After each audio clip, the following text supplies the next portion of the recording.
Thank you so much for having me here today. I am very excited to be here. My name is Pawel. My legal name is Paul, so that's close. Pawel Kamieniecki, and I'm a children's book illustrator. So what brings me here today? Well, today I'm going to be sharing my journey of how I got here. If you ask anybody, any one of my friends, they will tell you, who am I? And the person that I am is really happy, really excited, really motivated. I'm the type of person that can draw a rubber duck for 14 hours a day, every single day for a whole month. But that's not always who I was. And like everybody, I had a past. And I don't have as wonderful of a mustache as the previous speaker, but I do have some similar experiences as he has. So this is one of the illustrations from the book, and the book is not about suicide. It's related with the duck jumping off the cliff right there. But so I struggled with suicide. It was a huge part of my life, and being depressed and suicidal, it's really hard to be motivated and do basically anything with your life. I've struggled with finding a purpose in my life, and I tried tons of different careers, and that's where I have similarities with my own book. So the story is about Ruffles the rubber duck. She loses her family and has to find a new family of animals. And like finding new things, I've also tried tons of different careers, and most of them haven't worked out. I went into engineering, medicine, police academy, but one thing that I did learn from all those career paths, that the more creative a field was, the more I enjoyed it. So here are a few more illustrations from the book. I started off my career in graphic design. I went into motion graphics, but after 2 years of doing graphic design, I realized that illustration was actually a career path that I could choose from. So I switched into illustration, and I loved it. I absolutely loved it. Now I've illustrated 5 children's books for clients, and I've loved every single one of them. But after I finished my 5th children's book, something changed for me. And I was confused, because I loved illustration, I loved doing children's book art, but I lost my passion for it. And something even happened worse on top of that.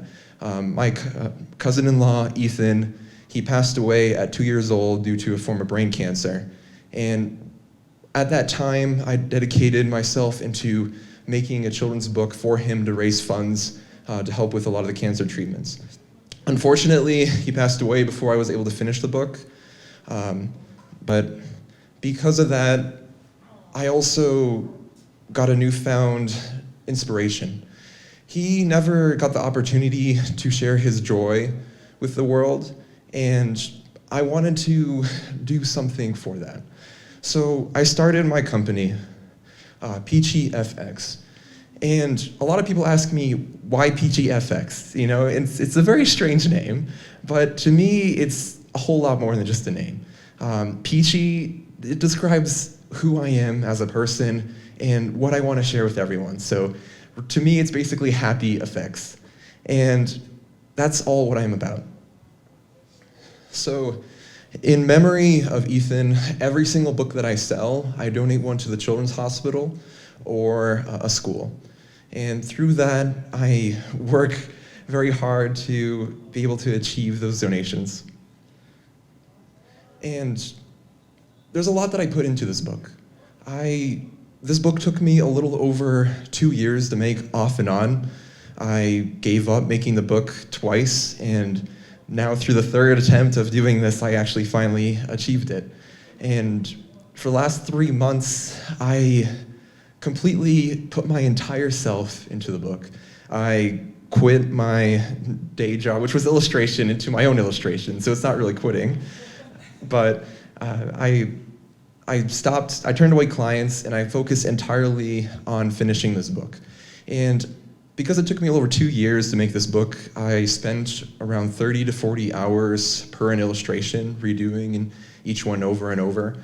And for a lot of people, that's like 1 week per an illustration.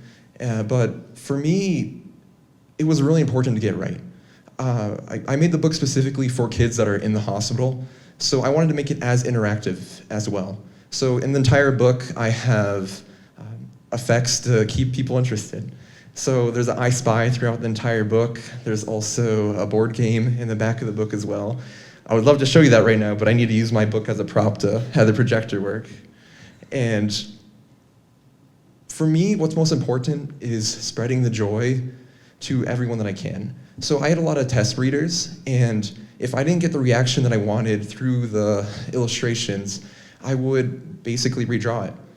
So the most wonderful thing for me is when a kid opens my book and their just eyes just light up with wonderment, and their smile just comes from ear to ear, and it just warms my heart. And for me, that's what's keeping me going through thick and thin, is just knowing that what I am doing has impacted many people. And with the launch of my very first book, Ruffles the Rubber Duck, I launched the Kickstarter around 2 weeks ago, and I successfully got funding for the book. So as of today, thank you. So as of today, I'm going to be donating a little over 140 books to the Children's Hospital, and I really can't be more excited to do that.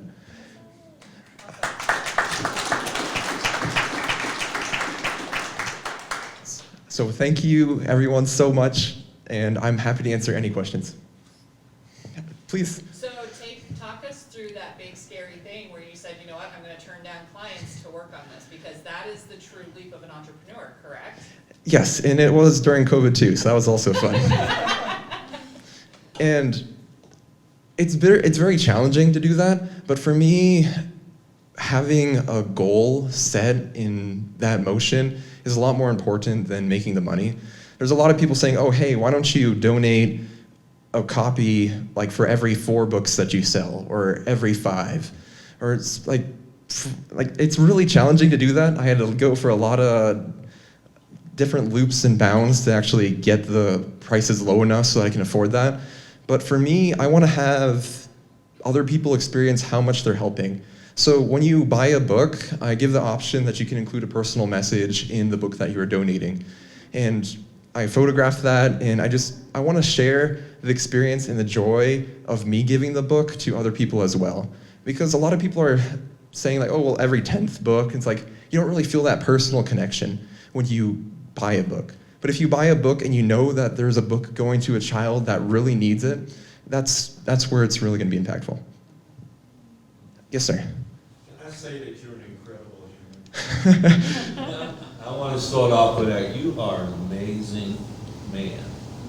And what you brought forth today, and how transparent and vulnerable you were with your story, and where this passion evolved from, is just such an incredible thing. So getting the book out and doing, I have 12 grandbabies, so stop looking at me like that.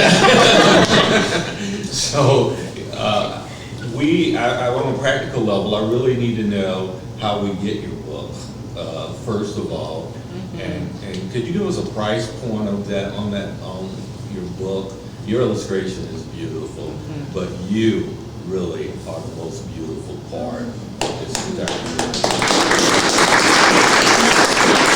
Thank you so much. I'm very humbled, and you're gonna make me tear up here. I'm really happy right now.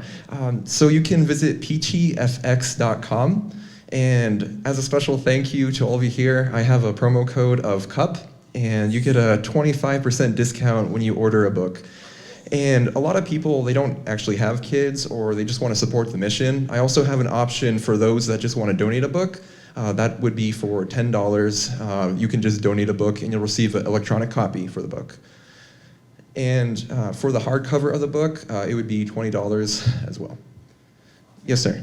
Yeah, curious, and I'll just Riley, man, yeah, I appreciate you, man. But hey, to make this actionable, what connections do you need? Do you need hospital administrators? Do you need doctors to break into that market to get these things spread? What exactly can we do at the tactical level to explode this? So my biggest challenge right now is marketing. I have a very small budget through the book because so much of it goes just towards being able to fund my mission. So I need to spread the word about my book, spread the mission. There's been lots of amazing people that are willing to share about my story.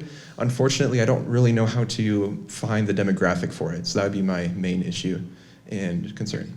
Just off the top, are you thinking you want to go, like, what are our primary, secondary, and tertiary priorities? Do we need to engage hospitals first via doctors in getting in there, or do you want to engage with community, like familial? The answer is yes, right? But we have to prioritize and execute so we can make this happen. So what's the primary objective? So working with hospitals, it's a bit of a challenge. So if you could find an opportunity with hospitals, that would be the best. And something that I didn't mention during the presentation, one of the challenges in hospitals is because of COVID that so many kids are so alone. And right now, a lot of kids that are in harsher conditions, they don't even get to see both of their parents. There's like only one primary person that they can meet with, and it's only limited to a certain amount of times a week and exposure. So they're just more alone than ever before. And I'm hoping that through my books, I can bridge some of that hole in that gap. Yes, ma'am. So you just said plural books. So are there more books in the plan, and what's that process look like for you? Yes, I am very excited. I have another book on the way, and I'm planning on producing 3 to 4 books a year. And Wow, that is awesome. I'm very proud of that. And so because I'm printing overseas, production takes around 3 months to actually get the book to here. So while I am ordering the books, probably in less than a week from now, when my Kickstarter ends, I'll be starting the next book in the process. So right now, the next book, as of right now, is going to be about a tortoise that is too scared to get out of her shell, and in the end, she discovers that she can protect others when she gets out of her shell. And in terms of long-term, what my ultimate dream is, I love Disney and Pixar. I'm hoping and dreaming of expanding into animation. And my philosophy is, instead of spending money, like a lot of films, a lot of movies, they spend half their budget purely on marketing.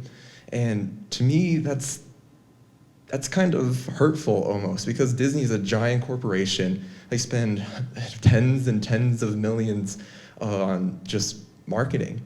And I just have a vision like, okay, well, instead of throwing that money, what if you share your mission, your value through kindness? So rather than putting all my money into marketing, I'm putting all my money into donating the books. And that's kind of where my dream is, where when I am producing films in the future, I want to be able to, rather spending $1 million on funding, I would much rather, $1 million on marketing, I would much rather donate that $1 million towards charities. So I have a question about the name Ruffles.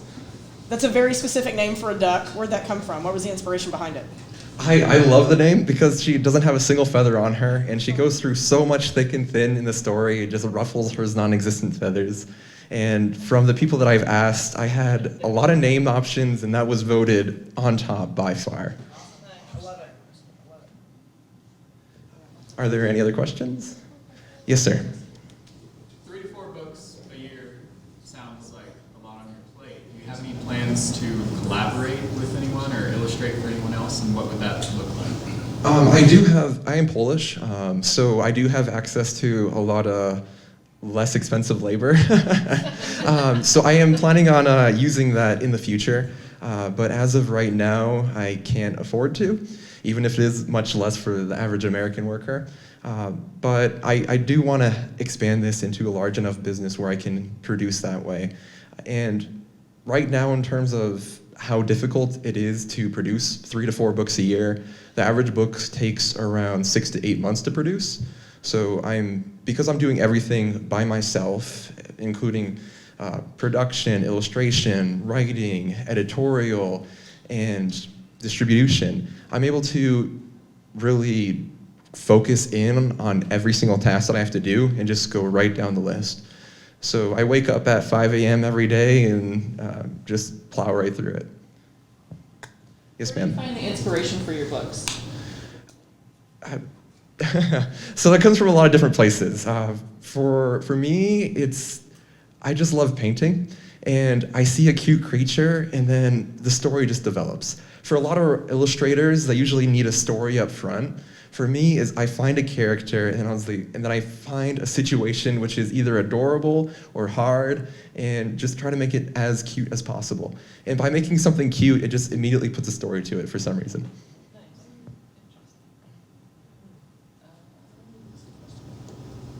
Interesting. Oh, yes, sir. You several times mentioned you're Polish. Is that Polish descent, or are you actually an immigrant? I'm a first-generation American. Wow. Well, Thank you. But being Polish is a large part of who I am. I am fluent in Polish, and as my fiance, I'm having her learn a little bit Polish too, so that's also exciting. Yes, ma'am? Let's talk about the Kickstarter. I mean, how difficult was that to raise those funds, get the word out? Let's talk about that for a second. So Kickstarter had a lot of fun challenges, that is for sure. I went up front, I went onto Instagram. I thought my main demographic is going to be on Instagram. As soon as I launched the Kickstarter, I found out that was very not true.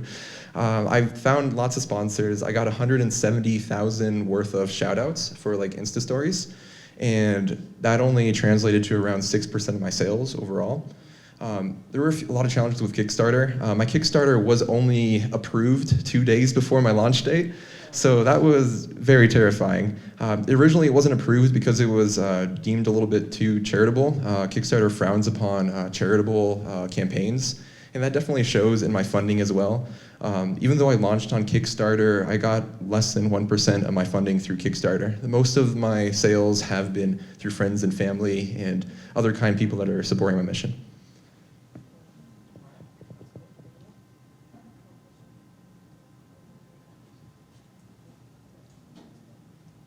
Okay. Oh, yes, sir. Can you talk about, you mentioned you jumped through several hoops to get the cost down, right? So that you can afford to donate one book for everyone per purchase. Can you talk about how you went about that, what resources you used? So there were a lot of challenges with that, with producing the book. The biggest cost is, of course, manufacturing. But I saved a lot of costs in terms of doing everything by myself. So to illustrate a children's book, you can look anywhere from $5,000 to $10,000 for nice illustrations. So I'm saving all that money. In terms of writing, that's another $5,000 to $10,000. So I'm saving all that money as well. But the biggest savings are for producing the books overseas. I looked at a lot of producers in the United States, and unfortunately, I couldn't find one that had the quality and the cost that I was looking for. It was a pretty big challenge that even though I was getting books from the United States, they weren't quite as vibrant, as colorful, and allowing the detail of my work to show through. And so I found a few manufacturers in China, and I'm going to be producing through them, and they're allowing me to drop my costs by my manufacturing costs by like almost a fourth. So even though I do have to wait an extra 3 months to receive the books, it's also allowing me to produce the books at a much lower cost, because I want this book to be accessible to everyone and anyone. So my book is around $20. If you use a coupon code, you'll save a little bit of money. And I want it to be for everyone. Like I said just before, if I produced in the United States, I would have to be selling the books for around $35 to continue my mission. And that just is too big of a hurdle. And so through China, I'm going to be able to drop the cost quite a bit.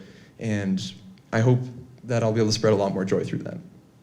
Yes, ma'am. You also said the books are personalized if you purchase one, so can you walk us through that process as well?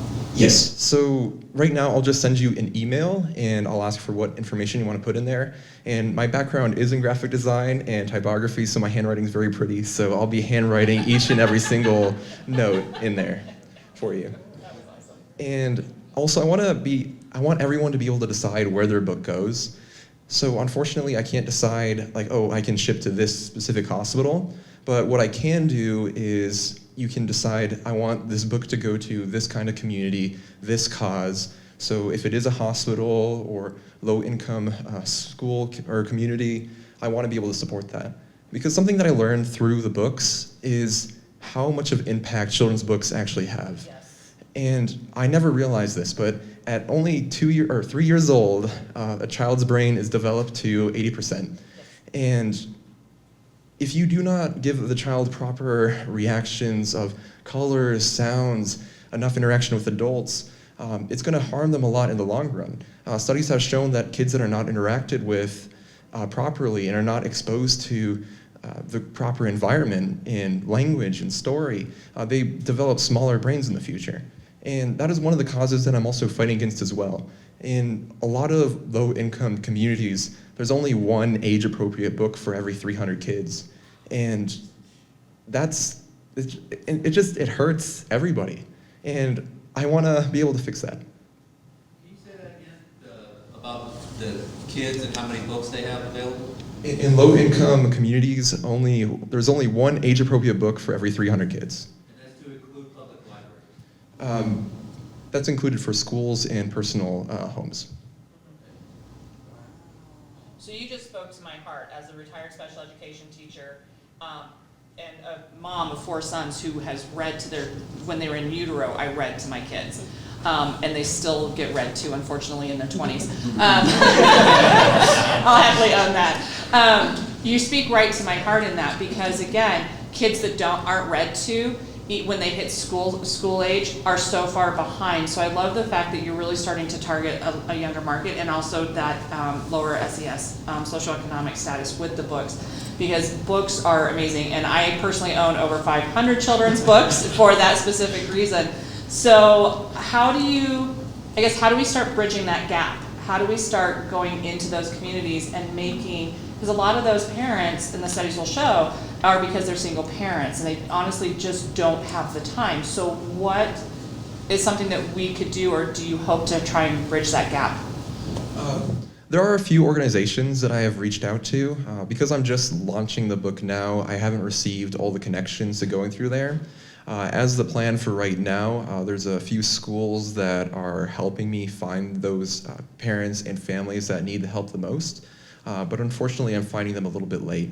So I'm currently looking for those nonprofits, those organizations that are willing to partner with me, and I'm very excited to work with them. There's one group in Utah, the Literacy Project, which has the exact same mission of producing those books. But I'm looking for something a little bit local from just when I'm starting out. So if you know of any organizations here for the Literacy Project, please let me know. We've got time for one more question before the special question.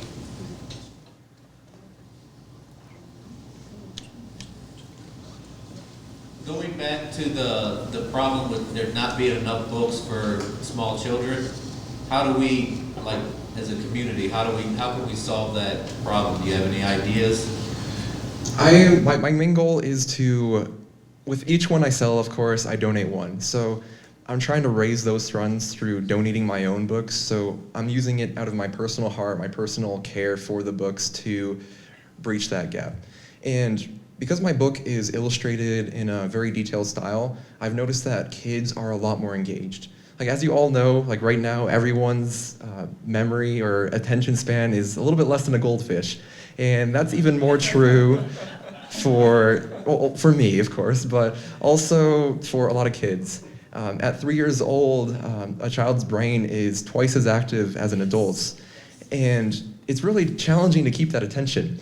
And that's why I put so much effort and care into developing my books. Because right now, it's really struggling to engage those kids with books. Reading is no longer growing at the rate as it should be. And I'm hoping that with my book, I'll be able to add a little kick and strive with my own personal style of the book. Oh, sorry, that didn't quite answer your question. But through my own personal sales, I'm working towards that. And in the future, when I do have more sales, I'm hoping on being able to sponsor those organizations that do help. Who would like to ask the special question? Don't be shy. What can we as a Colorado Springs community do to help you? Thank you very much. Please take a look at my book. If you like the mission, please purchase one. But I also put all my money and funds in this book, so I do need a new day job. So if you're looking for a graphic designer, please talk to me. Or a great illustrator. Awesome. Okay. Thank you very much, everyone.